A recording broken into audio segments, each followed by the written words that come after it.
Hey everyone, welcome back to another Fallout 76 video on the channel. Today I want to do an updated version of an old video that I did, which is basically just a guide telling you the 5 best items in my opinion to be selling in your vendors if you want to make a lot of caps. Now after the recent update, this has changed a bit and there are some new items which you can sell for a decent amount of caps, and literally I've maxed out my caps in a couple of hours of playing just off selling a few items. It's absolutely insane how easy it is to make caps at the minute. Now this method I did do an entire video on the other day, as well as doing a little bit of a rant about the limit of caps, so if you want to check that out feel free, but for now the main one and the first one I'm going to be talking about is the new legendary mod boxes. These things are literally a ticket to success. As soon as you learn one of the recipes for one of the legendary prefixes, you can literally go and craft these mod boxes and then list them at your camp vendor and make an absolute fortune, as long as it's one of the decent ones. Unexpectedly, one of the ones I've been making a load of money on is overeaters. You can also, even if you don't have like the actual recipes learned, you can go and buy them at other people's camps for a bit cheap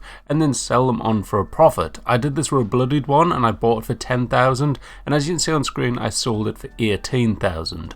Overeaters though, I've sold 4 of these now I believe, and each one I've sold for 5,000 caps. So there's 20,000 caps in 4 sales in literally the last 2 days for playing like an hour a day. It's insane the amount of sales you can get from these. Now linking in with the legendary mod boxes, another great way to actually profit from this is selling items that people use to actually craft them. So for me the overeaters is perfect bubblegum, ideal, nice and easy one. I don't actually know if you can sell that one, but it's just an example of what you need.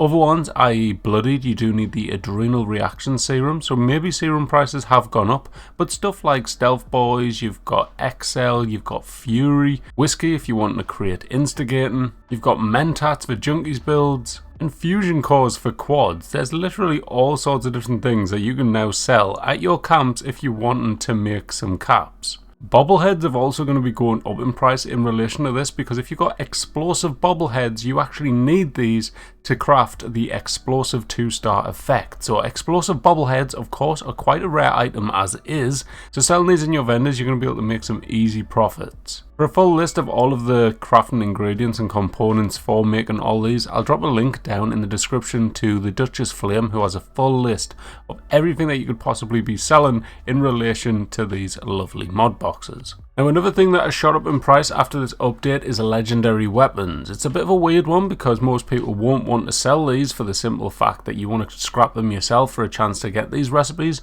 but let's say if you're not really bothered by that, maybe you've given up due to the poor RNG you're getting, you can sell these for caps for a decent amount. I've seen comments of people saying that they can sell these for like 1,000 caps per 3-star. This is a lot higher than what it used to be, so definitely want to consider if you're in need of caps. Now if you're a hoarder like me and you like to just basically pick up everything that you find and stumble across in the wasteland, a great one which I actually like to make a little bit of caps on, it's nothing too crazy but it does help people out who visit your camp, and this is going to be items in relation to daily challenges. So this could be like pre-war food, alcohol, anything like that where you kind of tend to see these pop up on your daily challenge or weekly challenge list. You can sell these, don't sell them at like a crazy price by any means, but I have a load of different like alcoholic beverages up for sale just for a few caps each, as same as pre-war food, so you can just pick these up and sell them rather than leaving them or anything like that. It's just a nice little way to kind of keep your caps ticking on over, as well as helping people that visit your camp. Now another one which you don't see in there that much very often at people's vendors, or I don't find many at least, is ammo. Ever since the ammo box was added in, people just tend to hoard up all of the ammo, but if you are wanting to make some caps,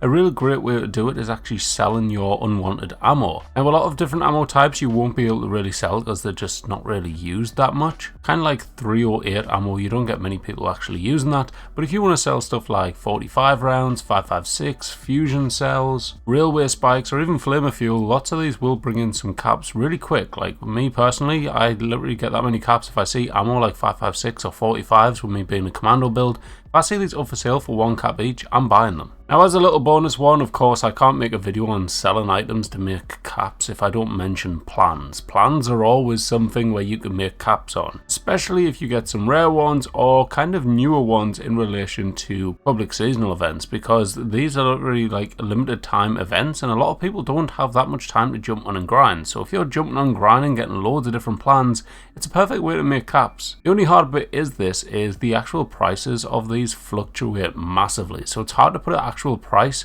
on a specific plan nowadays, because literally you see them for all kinds of prices. You see people like highballing, but if you highball, there's a chance you're going to keep them in there for a while. So maybe just list them up for what you think is a fair price, and if they're not selling, just keep knocking down the price a little bit every time you log on and see if they sell. Then you should get kind of like an idea of what this plan sells for the next time, so you can always like just adjust it and then make some caps that way. It would be really cool if this vending history thing that they added in actually showed you the previous prices that you sold items for. That'd be a great little thing, but I don't know, maybe one day we'll say that. Anyways, that's the best items in my opinion that you can sell at your camps in Fallout 76. I hope you found this video helpful. If you did, hit the like button, make sure to subscribe, and I'll catch yous in the next one. Thanks for watching, bye bye.